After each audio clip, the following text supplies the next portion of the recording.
जय श्री कृष्ण।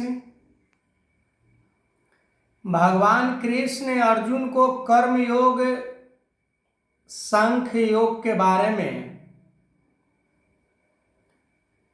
प्रेरित कर रहे हैं, पर अर्जुन दोनों को अलग अलग डिवाइड करके समझना चाह रहे हैं कि कर्म योग से श्रेष्ठ ज्ञान योग है, तो हमें ज्ञान प्रदान कर दीजिए ताकि मैं अपना कल्याण कर लूं। तो बिना कर्म योग के ज्ञान कैसे प्राप्त हो सकता है, और वो भी कर्म, निस्वार्थ कर्म,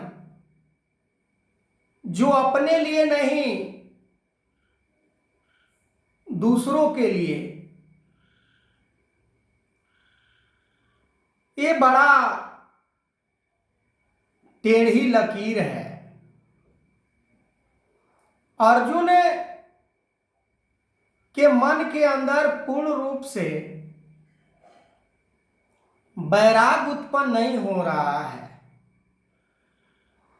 आज की यदि बात की जाए, अर्जुन तो एक था, पर आज लाखों लाख व्यक्ति ब्रह्म ज्ञान लेकर आज ऐसे भ्रम में, ऐसे मोह जाल में फंसे हुए हैं जो उससे निकलने का नाम नहीं ले रहे हैं। पर अर्जुन को तो बार बार समझाया जा रहा था, पर हमें समझाने वाला कौन है? हमें यदि समझाया भी जाता है तो पुनः उसी रास्ते पर चले जाते हैं। स्वार्थ में जीवन लिप्त है। निस्वार्थ तो जीवन बन ही नहीं पा रहा है। दूसरों के लिए कर्म करना ये कोई सरल काम नहीं है, ये कोई आसान काम नहीं है कि चलो कर ले। ये बड़ा कठिन है। इसमें सबसे बड़ा रोल है मोह का, और अर्जुन के मन के अंदर मोह ही तो आ रहा था। मोह यदि उनके मन से चला जाता तो इतना 18 अध्याय की जरूरत नहीं पड़ता। हम नित प्रति सत्संग करते हैं, फिर भी हमारे मन के अंदर वो ज्ञान नहीं उतरता, फिर भी हमारे मन के अंदर वो भावना उत्पन्न हो ही जाता है संसार वाला। पर यहां बात की जा रही है ज्ञान की। ये संसार से वैराग लेने के बाद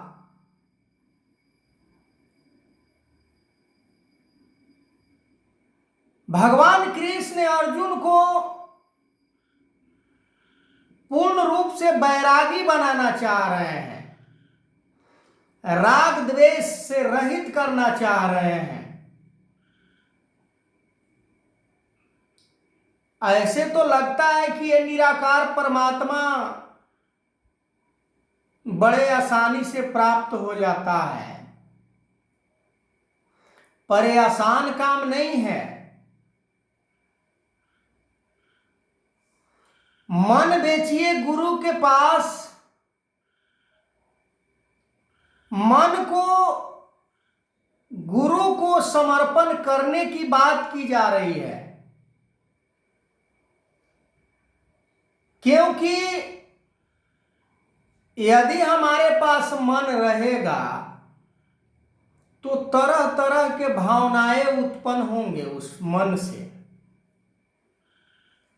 कभी लोभ आएगा, कभी लालच आएगा, कभी स्वार्थ आएगा,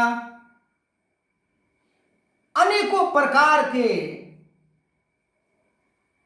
जो परमात्मा के प्राप्ति से हमें भटका सकता है।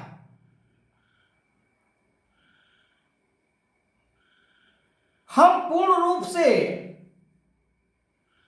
ज्ञान के ऊपर स्थिर नहीं होते हैं। इस संसार की तरह क्षणभंगुर कभी ज्ञान को धारण किए तो प्यार आ गया, कभी ज्ञान को धारण किए तो सबको हम अपना परिवार के जैसे समझते हैं। तो ये क्षणिक जो ज्ञान हमारे अंदर आता है और जाता है, वो कंटिन्यू वाला ज्ञान चाहिए। हर समय ज्ञान को धारण करना इस संसार में, माया रूपी नगरी में, जहां पर अनेकों मटेरियल सोच हमारे बनते हैं, ऐसे संसार में परमात्मा को प्राप्त करना अर्जुन के लिए इतना दुर्लभ काम था,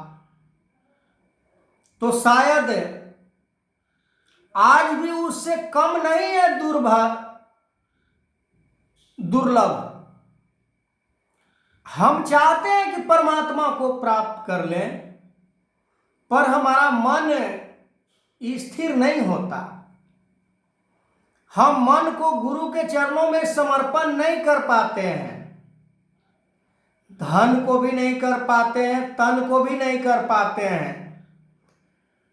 सतगुरु माता सुदीक्षा सवेंद्र हरदेव सिंह जी महाराज